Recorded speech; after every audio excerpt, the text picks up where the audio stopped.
Tito, capítulo 3. Ya vamos a terminar la carta a Tito. Gloria a Dios. Ya casi terminamos el estudio paso a paso, versículo a versículo. Tito, capítulo 3, verso 4, versículo 4 al 7. Tito 3, ¿verdad? Tito, capítulo 3, el último capítulo de Tito, versículo 4 al 7. ¿Llegaron ahí? Sí. Muy bien. Escuchamos. Pero cuando se manifestó la bondad de Dios nuestro Salvador y su amor para con los hombres, Sí. nos salvó no por obras de justicia que nosotros hubiéramos hecho, sino por su misericordia, por el levantamiento de por el lavamiento de la regeneración y por la renovación en el Espíritu Santo, el cual derramó en nosotros abundantemente por Jesucristo nuestro Salvador, para que justificados por su gracia viniésemos a ser herederos conforme a la esperanza de la vida eterna. Amén. Gloria a Dios. Este tema se titula La vida con Dios. Y la vida con Dios tiene un acápite importante, y es que habla de la salvación. Si usted recuerda, en esta carta a Tito, varias veces Pablo ha hablado de la salvación. Entonces, con respecto a Dios, ¿qué dice Pablo con respecto a Dios acerca de la salvación? Mirando el versículo 4, cuando dice, pero cuando se manifestó ¿la qué? La bondad de Dios, nuestro ¿qué? Salvador. Entonces, Pablo lo que está diciendo es que la salvación viene ¿de quién? De Dios. Dios es ¿quién? El autor ¿de qué? De la salvación también. O sea, el diseño de la salvación lo estableció ¿quién? Dios. Ahora, Dios entonces es nuestro Salvador. Normalmente la gente dice, bueno, Jesús es mi Salvador. Es verdad, claro. Pero el diseño, el que planeó todo, el que estableció los parámetros para que usted y yo seamos salvos, para que la humanidad sea salva, ¿fue quién? Fue Dios. Padre. Ahora, esto quiere decir entonces que desde que Dios creó al ser humano, Dios estuvo preocupado por el ser humano. En Génesis él lo dice, ¿no? Cuando él ve que todos los animales se apareaban y él vio ¿a quién?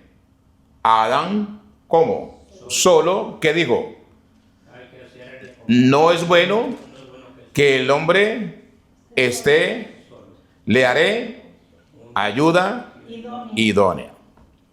Entonces, se da cuenta que Dios siempre se preocupó por la condición, el estado del ser humano.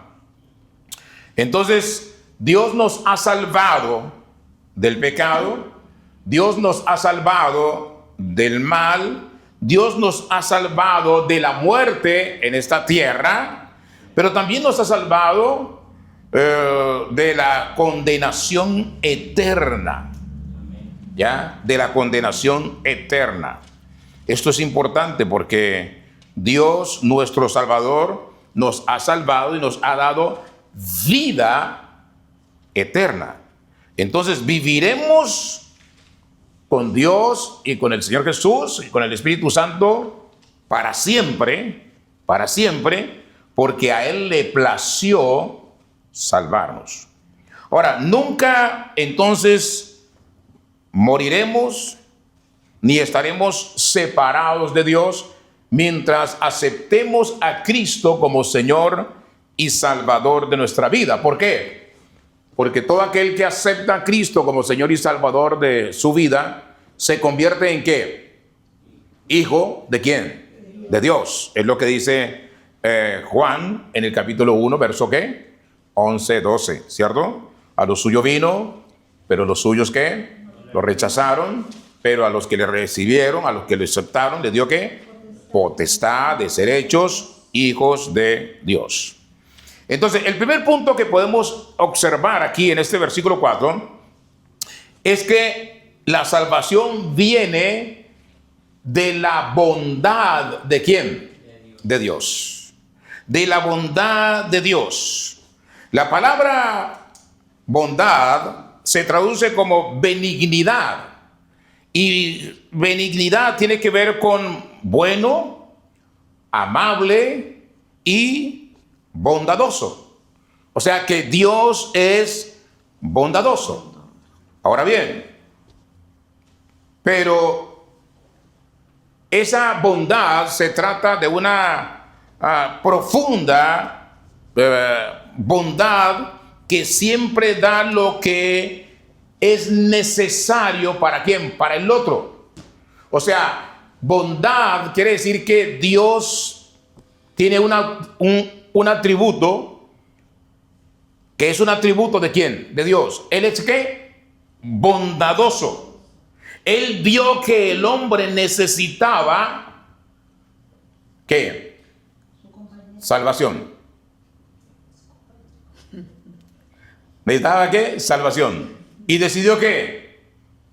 Por su bondad, decidió qué? Mandar a su hijo. Así es, mandar a su hijo a salvar a la humanidad. Por su bondad. ¿Ya? Ahora, la bondad está arraigada entonces en Dios. Es un atributo, es el corazón de Dios que es que supremamente bondadoso. La bondad es parte de la naturaleza de Dios.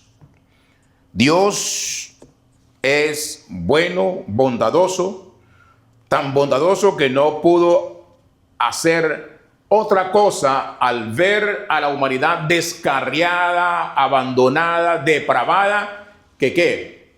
Que mandar a su hijo, ¿para qué? Para salvarlo. Es lo que dice ¿quién? Juan 3:16. ¿Qué dice?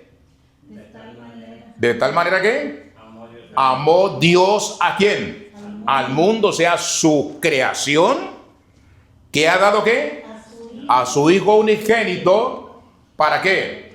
Todo aquel que en él cree no se pierda, mas tenga ¿qué?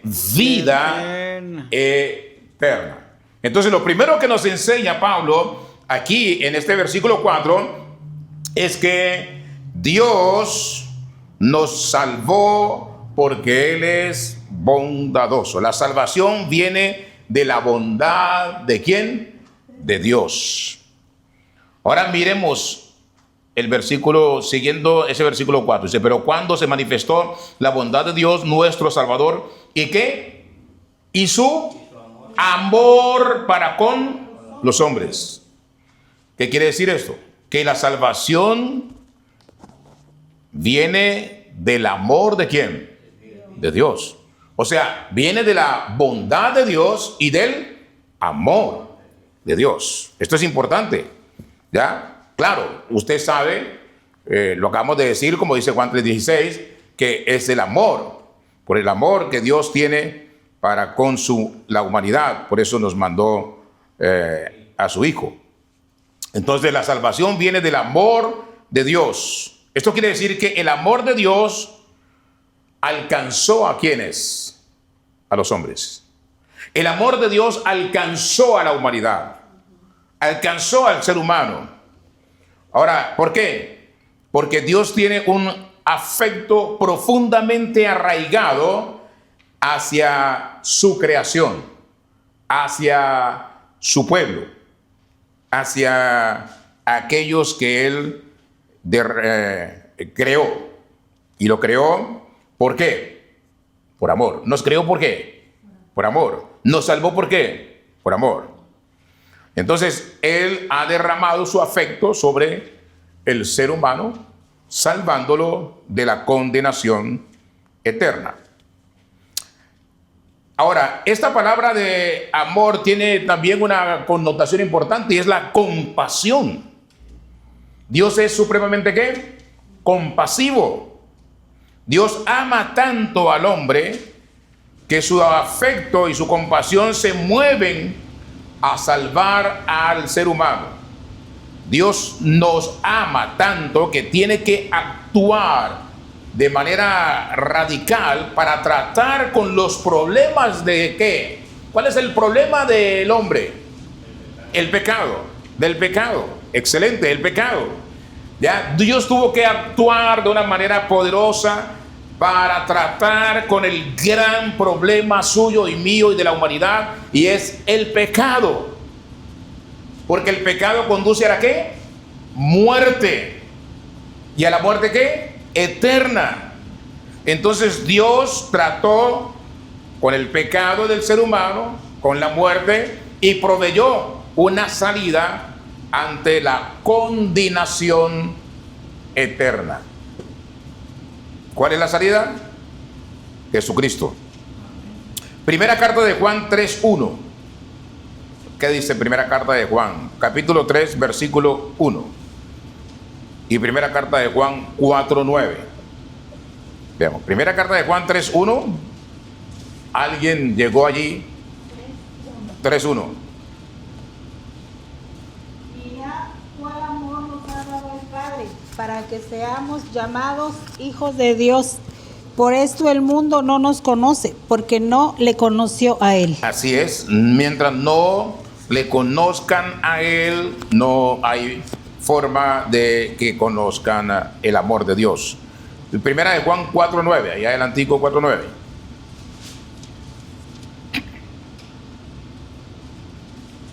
Primera de Juan 4:9.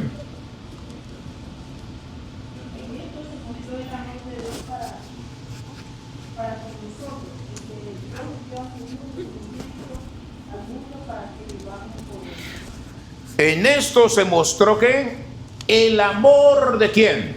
De Dios para con el ser humano, para con nosotros, en que Dios envió a su Hijo unigénito al mundo para que vivamos ¿por quién? Por el Señor Jesús, por el Señor Jesús. Entonces, el versículo 4 de Tito 3 dice: pero cuando se manifestó la bondad de Dios, nuestro Salvador, y su amor para con los hombres, o sea, nos está diciendo entonces que la salvación viene de la bondad de Dios y la salvación viene del amor de Dios. Tercero, versículo 5 dice: ¿qué hizo Dios? Nos salvó. Nos salvó. ¿No por qué? No por obras de qué? De justicia que nosotros hubiésemos hecho. ¿Qué quiere decir esto entonces? Que la salvación no viene por buenas obras. Él no nos salvó por buenas obras. Ninguno de nosotros, ningún ser humano es tan bueno que sus obras puedan llegar a ¿qué? A salvarlo. O pueda que llegar a estar a la presencia de Dios en su propia naturaleza, con tan buenas obras que Dios diga: wow, bravo, entra el gozo de tu Señor. No, ninguno. ¿Por qué? Porque el profeta dice que nuestras buenas obras son como ¿qué? Trapos de inmundicia. O sea que la salvación no viene por buenas obras. El ser humano es imperfecto. El ser humano nunca podrá ser perfecto. Imposible. En su naturaleza es pecaminosa. Su ADN es pecaminoso. En el momento en que el ser humano le entregó a Adán y Eva, le entregaron a Satanás, le dieron carta libre para que Satanás actuara. Satanás se empoderó de todo, y el ser humano quedó postrado en sus delitos y en sus pecados. Por consiguiente, el ser humano no no tiene una naturaleza divina en sí hasta que no acepte a Cristo como Señor y Salvador de su vida, sino que tiene una naturaleza que pecaminosa. Por eso David dice y ora y dice, en pecado me concibió ¿quién?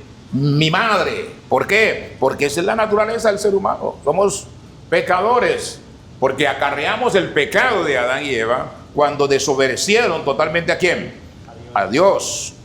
Entonces la imperfección del ser humano nunca puede convertirse en perfección delante de Dios. Necesitábamos alguien que nos pudiera salvar. Y entonces Dios tuvo que actuar por su bondad, por su amor, no por obras. Pero hay un punto más. Versículo 5. Nos salvó no por obras de justicia que nosotros hubiésemos hecho, sino por su misericordia. Por su misericordia. O sea, la salvación viene de la misericordia ¿de quién? De Dios. 3 puntos importantes que usted y yo debemos tener en cuenta y por los cuales debemos darle gracias a Dios. Primero, la salvación viene por la bondad de Dios. Segundo, la salvación viene ¿por qué? El amor de Dios. Y tercero, la salvación viene ¿por qué? La misericordia de Dios. 3 puntos importantes. No por obra. No tiene nada que ver las obras del ser humano. Las obras no nos salvan. Las obras no hacen nada para cambiar nuestro destino eterno en la eternidad. Entonces la salvación viene de la misericordia de Dios. Ahora, la palabra misericordia implica sentimientos de piedad, de compasión, de bondad. Dios es sumamente piadoso, compasivo, bondadoso. Hay 2 cosas esenciales para tener misericordia. Esto es importante. 2 cosas necesarias, imperativas para tener misericordia. Primero, ver una necesidad. Ver una necesidad. Y estar capacitado para suplir esa necesidad. Para satisfacer esa necesidad. Entonces, Dios vio que el hombre estaba ¿qué? Perdido. ¿Perdido en qué? En sus delitos y pecados, dice Pablo a la carta a los Efesios. Estaba perdido en sus delitos y pecados. Dios vio que el hombre estaba perdido en sus delitos y pecados. Entonces, ¿qué vio allí? ¿Una qué? Necesidad. Una necesidad de qué? Del ser humano. Necesita el ser humano que alguien le satisfaga, que alguien se encargue de ese problema del pecado, de su perdición. Entonces Dios ve nuestra necesidad de salvación. Porque Dios sabe que el ser humano por sí solo no puede. Quedó demostrado cuando sacó al pueblo de Israel a Egipto, de Egipto a la tierra prometida. Ahí no hubo ninguna manera. Trajo el pueblo a la tierra prometida, no hubo ninguna manera. No hay justo ni aún uno ahí. Y a través de la historia, ninguno. Ni siquiera el hombre conforme al corazón de Dios. ¿Quién era? David. Ni siquiera él. Y si ese que era conforme al corazón de Dios no tenía la capacidad de solucionar el problema del pecado del ser humano, Dios lo vio, Dios lo miró y evidentemente dijo, tengo que hacer algo. Su misericordia. Entonces Dios vio la necesidad de que el ser humano, su creación, necesitaba ¿qué? Salvación. Que necesitábamos ser rescatados del pecado. Amén. Necesitamos ser rescatados de la muerte, de la condenación eterna. De modo que Dios, entonces, como Él es el Dios que omnipotente, todo lo puede, entonces Él decide. Él es el soberano del universo, ¿cierto? Entonces, en su misericordia, ¿qué hizo? En su misericordia nos proporcionó la única manera de salvar a la humanidad. Por su misericordia. ¿Qué hizo? Mandó a su Hijo para salvar a los pecadores. O sea, Dios ve que tenemos un problema y Él actúa para resolver ese problema. Lo interesante del caso es que el hombre no pide la salvación. El hombre no le dice, Señor, sálvanos. O sí, no. Sino que Dios dice, estos necesitan un Salvador. Por eso es que Jesús dice en Juan 14:6, ¿qué dijo? Jesús, ¿qué dijo ahí? Yo soy el camino. Yo soy. Ahora, el camino, pero ¿cuál camino? ¿Un camino? No, el único camino. Yo soy ¿qué? La verdad. ¿Cuál verdad? ¿Una de las tantas verdades que hay en el universo? No, yo soy la única verdad. ¿Y qué más? Yo soy la vida. O sea, no hay vida sin mí. Lo que dijo Jesús ahí. Y nadie llega al Padre si no es a través de ¿quién? De mí. O sea, Él es el camino. Él es la misericordia derramada de Dios a la humanidad. Jesús. Él es el Señor Jesucristo. Miren lo que dice Efesios capítulo 2, verso 4 y 5. Efesios 2, versículo 4 y 5. ¿Alguien de los rapidísimos de la Biblia llegó ahí? 4 y 5. Así es.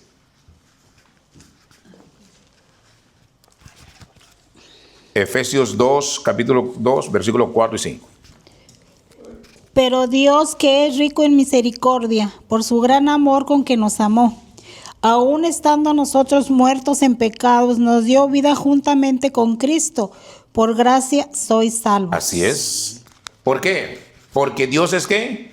Rico en ¿qué? En misericordia. Rico en misericordia, o sea, es abundante en misericordia. Sus misericordias son nuevas cada día. Lamentaciones 3:22 dice, por la misericordia de Jehová no hemos sido consumidos, porque nunca decayeron sus misericordias. O sea, Él es grande en misericordia. Evidentemente, entonces, aquí encontramos en estos dos versículos 3 puntos que no deberíamos olvidar y por los cuales deberíamos darle gracias todos los días al Señor y que deberíamos recordarlo siempre. Ahí está marcado fácilmente en su Biblia. Por ejemplo, somos salvos por la bondad de Dios, somos salvos por el amor de Dios. Tercero, somos salvos por la misericordia de Dios. ¿Por qué? Porque por su misericordia Él nos ve que necesitamos ser salvos y Él simplemente no se puede quedar quieto. Él actúa inmediatamente. ¿Qué hace? Cuando Él ve que el hombre no tiene otra alternativa, no tiene ninguna manera de ser salvo, Él tiene que mandar ¿a quién? A su Hijo, al único que puede salvar que podía salvar a la humanidad, y evidentemente Él es el que salva al ser humano. Ahora bien, podemos hacer una pregunta. ¿Qué es en sí la salvación? Y la respuesta está en los siguientes versículos, a continuación ahí en Tito, o en la siguiente parte de esos versículos. La salvación es una regeneración y una renovación diaria de la vida mediante el Espíritu de Dios. Versículo 5, que dice, nos salvó no por obras de justicia que nosotros hubiéramos hecho, sino por su misericordia. ¿Por el qué? Por el lavamiento de qué? De la regeneración. Regeneración y por la renovación en el Espíritu Santo. Ahora, entonces, veamos la primera palabra. ¿Qué es la regeneración? La palabra regeneración quiere decir entonces recibir ¿qué? Una vida nueva. Eso es. ¿Somos qué? Regenerados. Nos ha dado ¿qué? Una vida nueva. Cuando aceptamos a Cristo como Señor y Salvador de nuestra vida, estamos recibiendo ¿una qué? Una regeneración. ¿Una qué? Una vida nueva. Vida nueva. O sea, tenemos un nuevo nacimiento, en otras palabras. ¿Se acuerdan lo que el Señor Jesús le dijo a Nicodemo? ¿Qué le dijo? ¿Es necesario qué? Nacer de nuevo. Exactamente. Ser renovado o reavivado. Hemos sido renovados, hemos sido reavivados. Renacer o convertirse espiritualmente, eso es regeneración. Renacer o una conversión espiritual. Cuando somos regenerados, eso quiere decir que hemos tenido una conversión espiritual. Ahora pasamos de una naturaleza totalmente pecaminosa a una naturaleza ¿qué? Divina. ¿En quién? En Cristo Jesús. Ahora sí cambiamos el rol. Ya no tenemos una naturaleza pecaminosa, ahora tenemos una naturaleza ¿qué? Divina en Cristo Jesús. Cuando le entregamos nuestra vida al Señor Jesucristo. Por eso es imperativo, es necesario que toda persona en esta en la tierra que quiera ir al reino de los cielos, que quiera vivir en la eternidad con el Padre, con el Hijo y con el Espíritu Santo, tiene que confesar a Jesús como Señor y Salvador de su vida. Y la confesión es importante. Que mucha gente dice, por ahí hemos visto algunos videos que dicen, no hay que hacer una confesión. Claro que sí hay que hacer una confesión. Porque si yo no confieso con mi boca, como dice Pablo aquí a los romanos, confesares con tu boca que Jesucristo es el Señor y creyeres en tu corazón y creer que Dios levantó de los muertos, serás que salvo. Hay que confesar a Jesús. Ya, la salvación es un renacer espiritual. Una persona nace de nuevo mediante la presencia de ¿quién? Del Espíritu de Dios. El Espíritu Santo. Entonces, o sea que el nuevo nacimiento es un cambio radical de la vida de una persona que se describe como como un lavamiento. Es lo que dice ese versículo. Sino por su misericordia, por el lavamiento de la regeneración y por la renovación. O sea, cuando aceptamos al Señor Jesús, somos lavados. ¿Y lavados de qué? Bueno, lavados de una vieja naturaleza. ¿Qué dice 2 Corintios 5:17? El que está en Cristo, ¿qué? De modo que el que está en Cristo es ¿qué? Nueva criatura. Las cosas ¿qué? Viejas pasaron. He aquí todas son hechas nuevas. ¿Qué es lo viejo? El pecado. La maldad. ¿Qué es lo viejo? La corrupción, la injusticia. ¿Qué es lo viejo? El egoísmo, la avaricia. ¿Qué es lo viejo? La culpa, la duda. ¿Qué es lo viejo? La suciedad e inmoralidad. ¿Qué es lo viejo? La contaminación, la mundanalidad. ¿Qué es lo viejo? El fracaso, la deficiencia. ¿Qué es lo viejo? Los rencores, todo eso, aquello que me impide amar a los demás y que odio a los demás. Eso es viejo, quedó atrás. El que está en Cristo, ¿qué? Nueva criatura es. Las cosas viejas pasaron, y aquí todas son hechas nuevas. Pero para eso necesitas ¿a quién? A Jesús. A Jesús. El Espíritu de Dios es el que hace la obra en cada uno de nosotros. O sea, el Espíritu Santo nos limpia. el Espíritu Santo sumerge nuestra vida, a cada persona que se rinde a los pies de Cristo, en la sangre limpiadora, purificadora, ¿de quién? De Jesús. Esa transformación ya es una obra ¿de quién? Del Espíritu Santo. Primera carta de Juan 1:7. Primera carta de Juan, capítulo 1, versículo 7.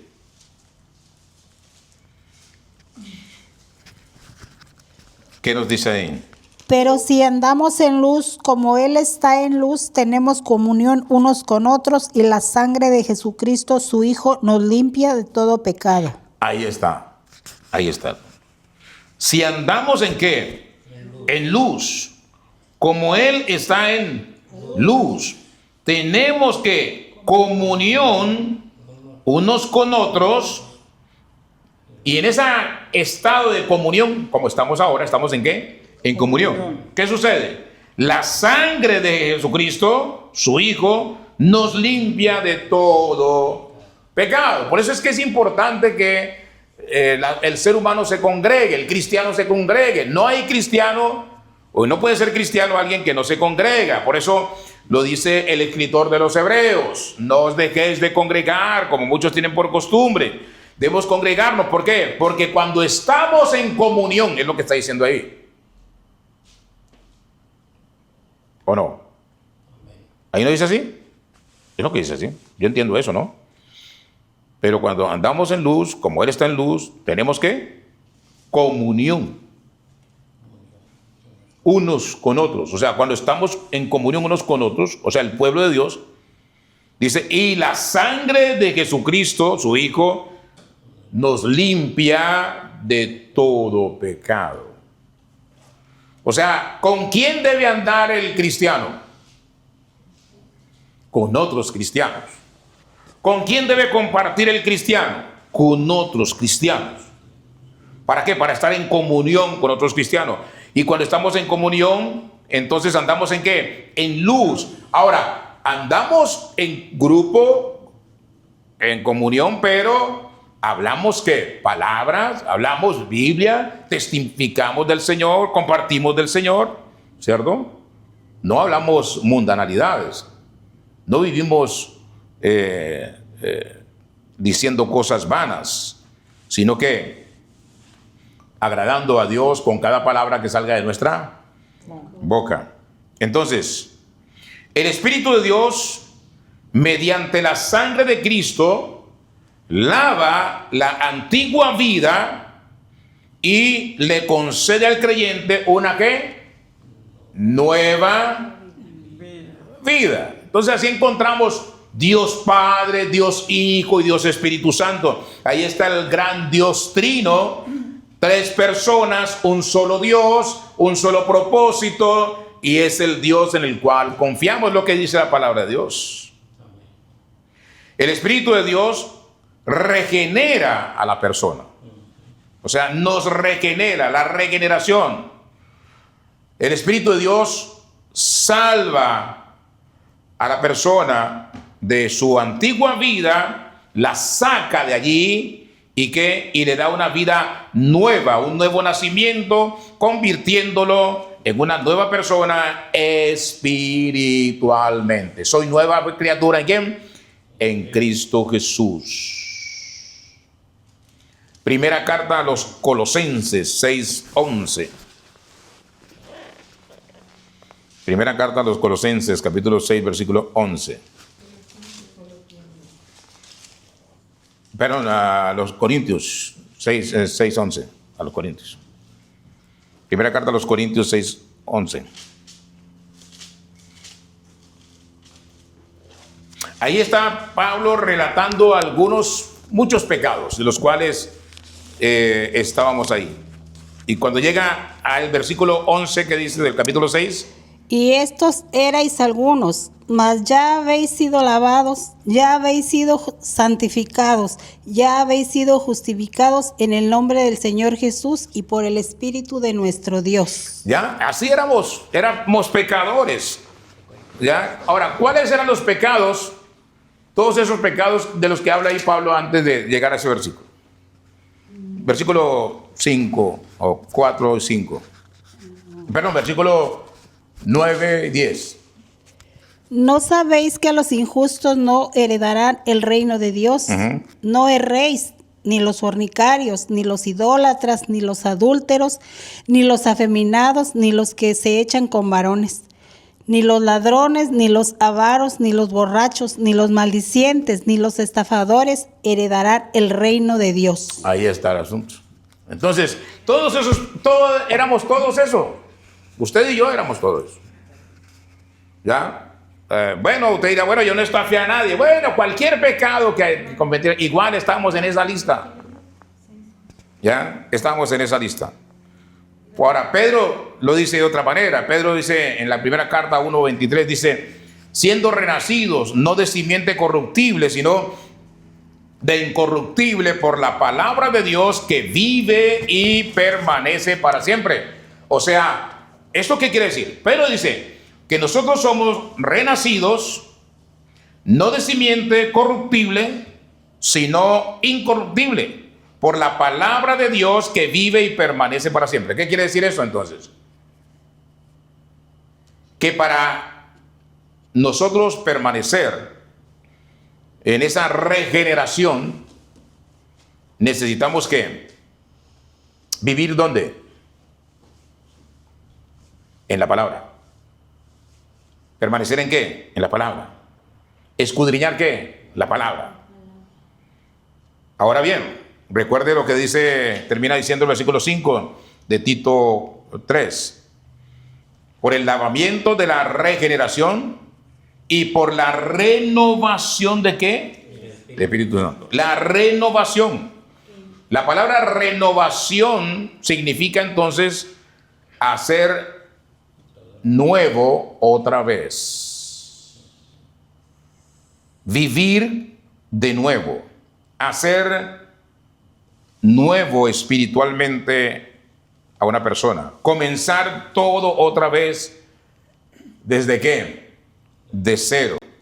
O sea, borrón y cuenta nueva. O sea, renovación total. ¿Hemos sido qué? Renovados. La salvación entonces es regeneración y renovación. Sí. Quiere decir que de mi vieja naturaleza no debe quedar ¿qué? Nada. Ahí está la pregunta. ¿Qué pasa? Está uno a veces luchando y está uno... O sea que... Digo, uno sabe, ¿verdad? Que lo que es la carne, el ser humano. Ajá. Estamos en Cristo, estamos aquí, pero a veces sabemos muchos que... Bueno, claro, que hay unos que de verdaderamente están muy fuera de las cosas, están con el Señor y hacen cosas que no deberían. Terrible, que no deberían. Sí. Ajá. Y uno, por ejemplo, yo en lo personal digo, bueno, uno está luchando porque mientras que estamos en esta carne, pero estamos ahí tratando de ser lo mejor, ¿verdad? De ser lo mejor, cuando se viene algo, pues tenemos a Cristo, no dejar entrar nada, que no seamos el 100% perfectos, pero tratamos lo más posible agradarle al Señor, ¿verdad? Que Él vea que realmente que estamos esforzándonos por llevar una vida... Que hacemos algo. Sí, por llevar una vida como Él quiere. Bueno, pero somos regenerados, somos renovados.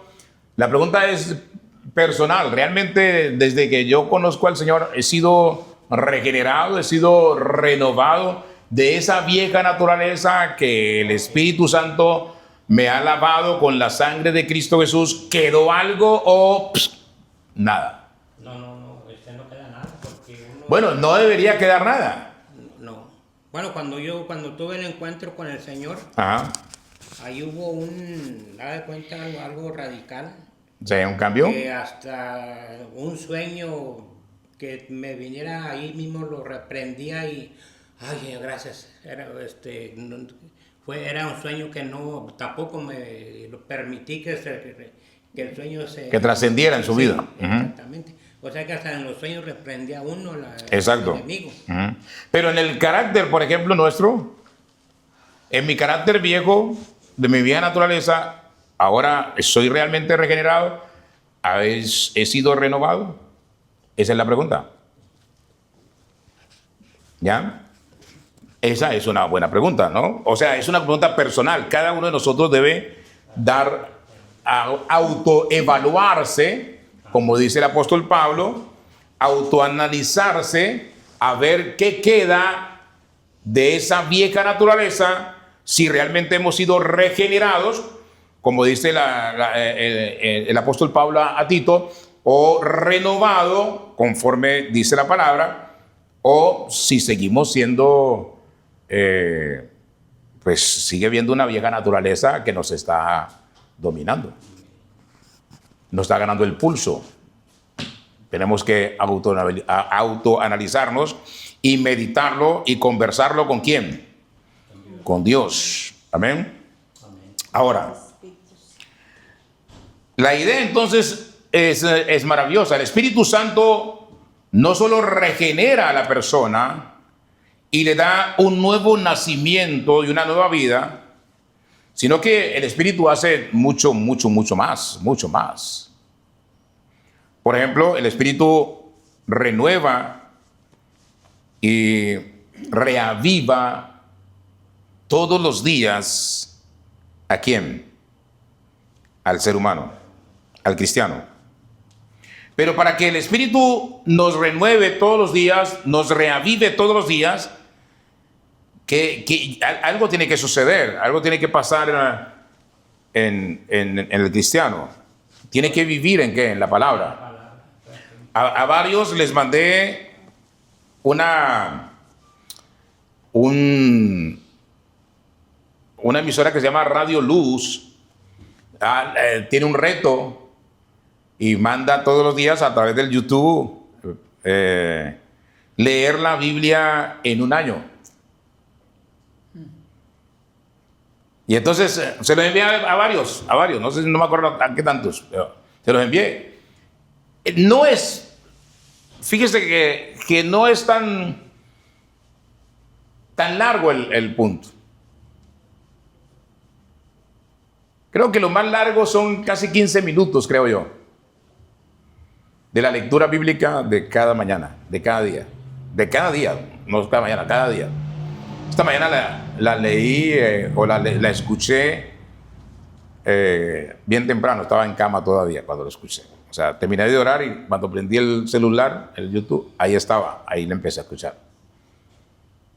Entonces, cuando usted ya se suscribe, le va a llegar todos los días la lectura bíblica para que usted lea la Biblia en un año con ellos. Lo estoy haciendo. Si uno no puede leerla hoy, se le pasó porque no prendió, en fin, bueno, mañana lo prendió y cuál puede leer los dos, ¿no? El de ayer y el de hoy, porque no es tan largo. Realmente, simplemente es cuestión de querer hacerlo.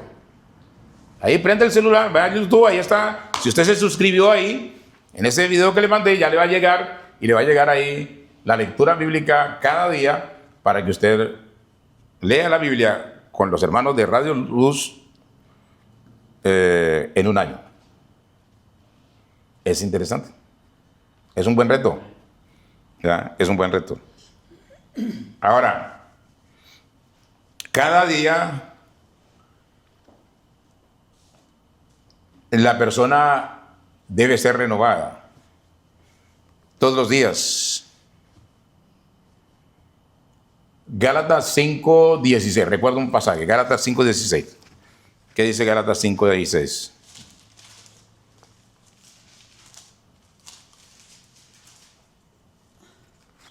Gálatas 5:16.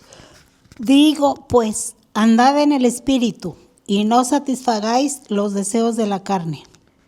¿Andad en qué? En el Espíritu. ¿Y no qué? Satisfagáis los deseos de la carne. Debemos andar en el Espíritu. En el Espíritu. Cuando andamos en el Espíritu, andamos con qué? Con gozo. Con alegría. Andar en el Espíritu implica tener la mirada puesta ¿en quién? En Dios. Entonces, entendámoslo desde esa óptica. El cristiano no debe andar en una vida aburrida, rutinaria, monótona, carente de propósito, de significado. El cristiano no debe andar sin rumbo alguno. Debemos andar en el Espíritu, no satisfaciendo los deseos de la carne, sino en el Espíritu. En la carta a los Corintios, en la segunda carta, Pablo le dice a los Corintios en el capítulo 4, versículo 16, por tanto, no desmayamos antes, aunque nuestro hombre exterior se va desgastando, el interior, no obstante, se renueva de día en día. Ahora, ¿cómo se renueva entonces el hombre interior del cristiano? Alimentándolo. Exactamente, alimentándose con la palabra de Dios. Pues porque la carne también tiene que perecer. Exacto. Y si uno vive alimentándose el alma va a vivir para siempre. Así es, exactamente. Entonces, eso es de vital importancia. Ya, el hombre interior se renueva cada día. Ahora, ¿es una tarea suya? Sí, yo tengo que disponerme a leer la Biblia, a estudiar la Biblia, a leer un pasaje bíblico todos los días, a meditar en ese pasaje bíblico todos los días, en fin, ¿cierto? Por ejemplo, un ejemplo es ese que le doy del reto de leer la Biblia cada día para leerla toda en un año, por ejemplo, pero usted tiene otras maneras, puede tener otra forma, no hay ningún problema. Pero esa lectura bíblica, ese estudio de la palabra, lo toma ¿quién? El Espíritu Santo. ¿Para qué? Para regenerarnos y renovarnos. Porque si yo no tomo ese alimento, entonces ¿de dónde lo va a tomar el Espíritu Santo para fortalecerme, para crecer espiritualmente, para renovarme, para regenerarme? Usted tiene que hacer lo suyo, ¿o no? Porque el Espíritu Santo anhela estar fortaleciéndolo, renovándolo, regenerándolo. Pero si yo no le doy el alimento, no me presto para ello. El escritor de los Hebreos dice, muchos podían ser ya maestros, pero no, todavía.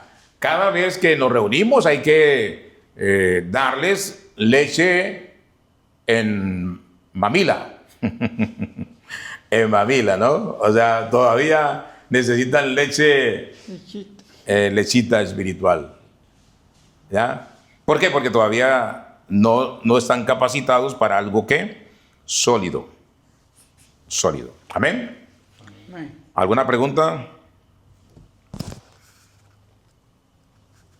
¿Somos salvos? ¿Dios nos salva? ¿Por qué? Por gracia. Amén. Pero tres aspectos que vimos hoy. ¿Cuáles tres aspectos? Por la bondad, por su bondad. Nos salva por su ¿qué? Bondad. Por su amor y por su misericordia. Y a través de el Espíritu Santo, entonces, ¿cuándo recibimos al Espíritu Santo? Cuando llega ¿quién? Jesús a su corazón. Cuando usted acepta a Cristo como Señor y Salvador de su vida. Jesús es el que manda ¿a quién? Al Espíritu Santo. ¿Para qué? Para que el Espíritu Santo nos ¿qué? Nos guíe, nos llene. Nos renueve. Vaya a Juan. Vaya a Juan 14. Juan capítulo 14.